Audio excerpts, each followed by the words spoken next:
Heavy wind and rain brings a blaze to the Cheek area. What caused those flames? Coming up. It was terrible. The lights went off at 2 o'clock in the morning. And hours after severe storms cause a sleepless night for many in Southeast Texas, how residents and businesses are still feeling the weather's wrath. Fox 4 News starts right now. We begin with the story of the day. Storms in Southeast Texas. Relentless rain and strong winds leaving behind high water and damage. We've seen your pictures and videos showing hail, uprooted trees, and more. We saw between 4 and 6 inches of rain and at times hurricane force winds. By the time we woke up this morning, 53,000 people were without power. We have team coverage with Fox 4's Cassidy Wood in Port Arthur, where most of the city is without electricity, and Fox 4's Tan Radford is standing by in Cheek, giving us a look at a business hit by a lightning strike.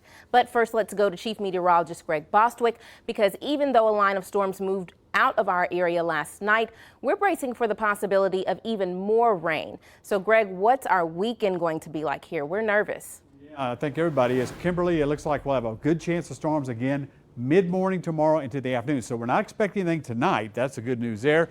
A lot of cloud cover here over at Orange. These are all high clouds, though, not going to produce any rain for us.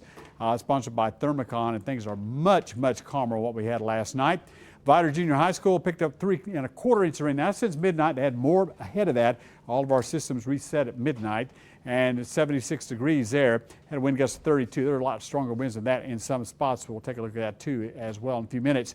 A lot of rain in the Gulf, but that's all moving away from us. We're watching areas to the west, see if anything might try to redevelop. There are some showers starting to pop up to the west of Victoria. A few sprinkles around San Antonio. Nothing significant, so I think it'll be quiet overnight. But boy, it was not quiet last night. You see this Boeing line of storms coming on across, and we had a number of reports of 60 to 70 mile per hour winds. High so far on the WeatherNet was 70 at East Chambers Media Center. We'll take a look at the forecast for the weekend. Much better by Mother's Day, by the way, in a few minutes. All right, Greg, thank you. Right now, thousands of your neighbors in Southeast Texas remain in the dark after last night's strong winds and lightning split utility poles and downed power lines. One of the hardest hit areas, Port Arthur, which is still in recovery from Harvey. Schools were left without electricity, forcing the cancellation of classes. And while some businesses can rely on generators to keep them running, others have to wait on power to get restored. That was happening slowly this afternoon along the busy intersection of Highway 365 and Memorial Boulevard. The Jack in the Box there did get electricity back, but also had to deal with flooding inside the restaurant. They had the same feeling, like the same anxiety when Harvey hit. I said, well, no, I don't think it's going to be that bad, but we just have to pray. Commissioner Senegal tells us he's thankful that despite the damage, no one was hurt or killed. Well, right now, Fox 4's Cassidy Wood is in Port Arthur, continuing our coverage, bringing us the latest information. So, Cassidy, you're there. You're along Memorial Boulevard. So, basically, are you seeing any signs of improvement there? Well, Kim, I'm actually a little bit away from Memorial Boulevard, about a 5-minute drive, but I stumbled upon this neighborhood that's dealing with a little bit more than just power outages. First of all, the storm last night blew their street sign down the street. Now, these are bolted to the poles, so that just goes to show you how aggressive those winds were. And we're going to walk a little bit this way and show you guys this tree right here that was leaned over. The homeowner here not only had a power outage, but came out to see a tree almost hitting her home. She says she's thankful that her neighbors came out with wire. They tied some wire to it, held it back. I'm not sure if you saw our Facebook Live, but it's all there. You can go and watch it. It's pretty exhilarating, honestly. I mean, it looked like the tree was actually going to hit her house, but the neighbors were able to pull it back. No damage was caused to the house or anything. And right now, they're still cleaning up, the tree. And actually, this is not the only house that experienced this. Neighbors in the area tell us that multiple houses in this area, the homeowners walked out to see trees almost hitting their homes. So they all had to band together and kind of help each other out to make sure no damage was caused. And thankfully, to our best knowledge, no homes experienced any damage. So that's definitely a good thing for this area. And it speaks to the area, neighbors banding together the way they had bad too. And so that's kind of the update here in Port Arthur. We'll have a full story for you guys at 9 o'clock tonight with the homeowner here and all she went through, the nervousness she experienced. And so yeah, that's what's going on in Port Arthur. But there's also a lot of damage out in Cheek, which is where Fox 4's Tan Radford is. Tan. Cassidy, I'm standing in front of what remains of a donut shop. As you can see, there's nothing left. Across the street is a home, both damaged and burned from what firefighters say may have been lightning or power lines. Fire officials were called out to Highway 124 and Blewett Road around 12:40 this morning. When they arrived, both the Dawn Donuts and the home across the street were on fire. The family inside the home was able to make it out safely. There was no one at the business. One of the donut shop's owners' main concerns. Safety. So we all safe, so that's a good thing.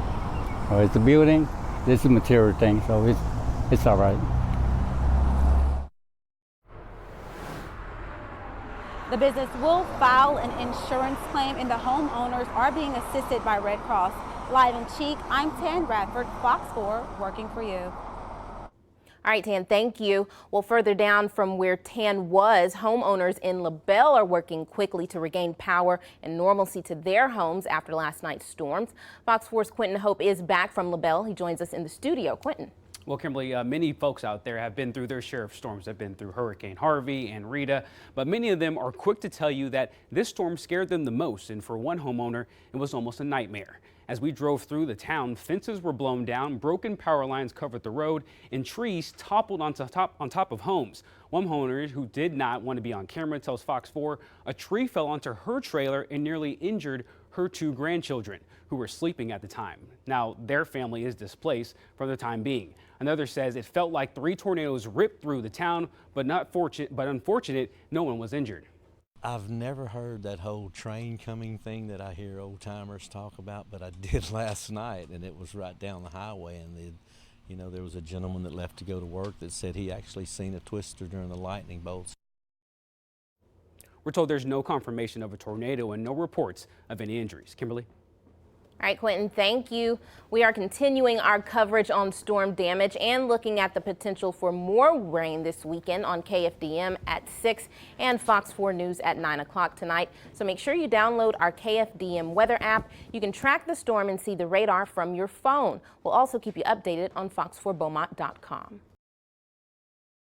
Careful out there. I mean, that fog is reducing visibilities in many cases. That'll continue tomorrow morning. Then the rain picks up tomorrow night and Saturday morning. And then finally, the sun. The sun. I'm ready for it. Me too. Been long overdue. We had a little taste of it yesterday, but finally good end of the weekend forecast. The sun will come out tomorrow. All right.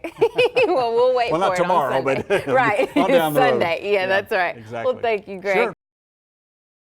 New tonight, the Better Business Bureau of Southeast Texas celebrating integrity and leadership tonight. The BBB hosting its annual Torch Awards for Marketplace Ethics at the Beaumont Civic Center. The Torch Awards celebrate integrity in business and nonprofit, and for the first time, millennial entrepreneurs. 6 Southeast Texas students also recognized tonight with the first ever Student of Integrity scholarships. And of course, I had the honor of emceeing tonight's festivities. It was a great time.